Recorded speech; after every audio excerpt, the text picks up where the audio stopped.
अभी हम मौजूद बानी पानापुर प्रखंड के टोटहा जगतपुर गांव में और यहाँ पे एगो बहुत ही दर्दनाक घटना भइल बा। दिवाली के जरिए सबके खुशी मनावत रहे ये परिवार खातिर मातम हो गइल बा। हालांकि हमारा पीछे देख सकतानी कि घर एगो मड़ई झोपड़ी जड़ गइल बा। देखिए आस पास देख सकतानी आ मड़ई झोपड़ी के साथ साथ देखिए बहुत सारा सामान भी जड़ गइल बा के दिखा देहल चाहतानी।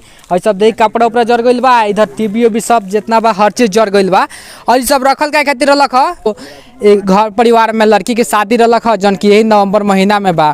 और लड़की 7 बहन बिया आ बस दहेज के सामान सारा रखल बा। आग लागल बा, जड़ गइल बा। आ बाकी कैसे लागल आग, कैसे लागल, कैसे का फल, बाकी हम परिवार से जाने की कोशिश करें का फल कैसे आग लागल।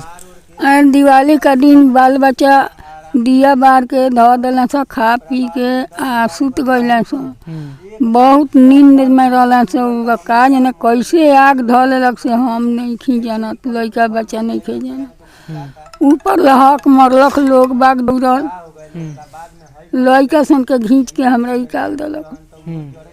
आग लड़का सन के घींच के बीगे बीगे तले आग एकदम फैल गइल को पानियों बिगला से बुताइल ना सब जड़ उड़ के धनक गइल।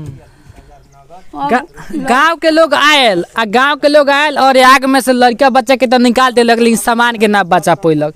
हालांकि लोग कितना सामान के बचा पाए, जब पूरा मड़इये घर है, जब झोपड़िए घर है, जब आग लागिए गइल बा तो का लोग करे, लोग कुछ ना कर पैलक। का जरल बा? सारा सामान जर गइल। लड़की के शादी के दिन धैले बानी ओ पोती के सारा सामान कीन के धैल, तिलक उलक जाए वाली सामान पैसा वैसा सब रलक हुए, तिलक चढ़ावे खातिर कपड़ा लाता सारा जर के भूछ हो गइल बा। एको गो बाकी नहीं के, बर्तन बर्तन सारा जर गइल, कुछ नहीं के। पैसा जरल बा, पैसो जर गइल बा, पैसो धई रहे जर गइल बा। अरे हमें तो तत्काल में 20-30 हजार रुपया 2000 मातारी लुका छिपा के धैले रही, 2-4 हजार 10 हजार वो धैले रही जब हम दामाद के दे हैं।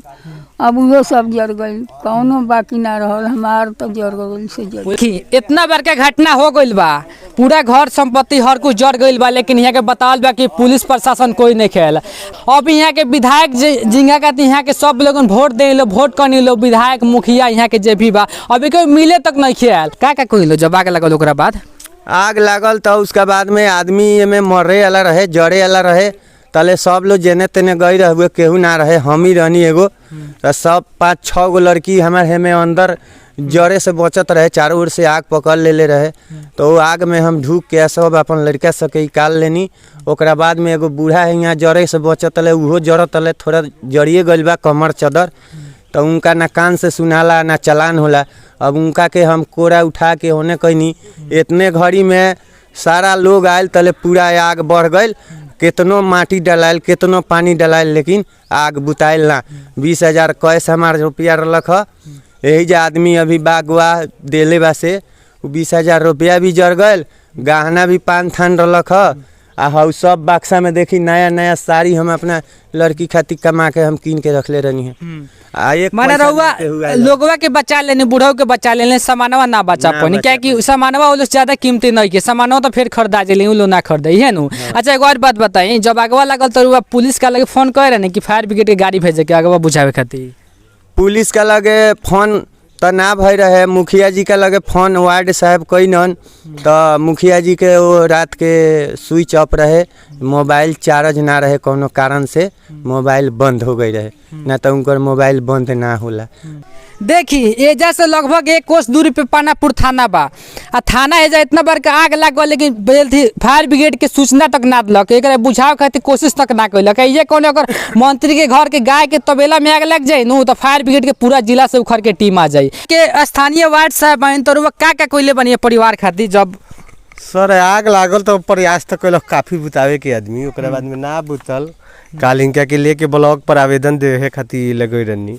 ओकरा बाद में थाना पर भी काल तो 8 बजे से लेके 5 बजे शाम तले थाने पर रहे आदमी। जितना प्रयास भइल उतना तो करिए रहल बा आदमी। जी थोड़ा चावल रहे घरे चावल देनी यहाँ के अपना तरफ से वार्ड के जितना पावर होला ओकरा बखूबी निभैले बानी, स्पष्ट दिखत है जवा। लेकिन यहाँ के बताओ तानी कि हम पूरा थाना पर सुबह से शाम तक आवेदन लेके बैठल रहनी, लेकिन कोनो सुनवाई वनवाई ना भल ना जी। जी जी जी हम सुबह 8 बजे से लेके या 5 बजे शाम के आवेदन बड़ा बाबू लेलन तब हम आईनी आवेदन दे के ब्लॉक में सीओ साहब का लगे अब थाना में आवेदन दे के ही आईनी।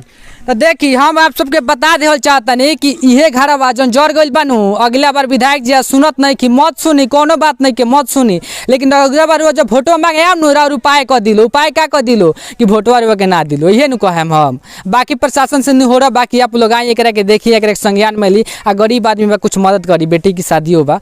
बाकी हम राजू राज, आप देख रहल बानी जनता जोश। जय हिंद।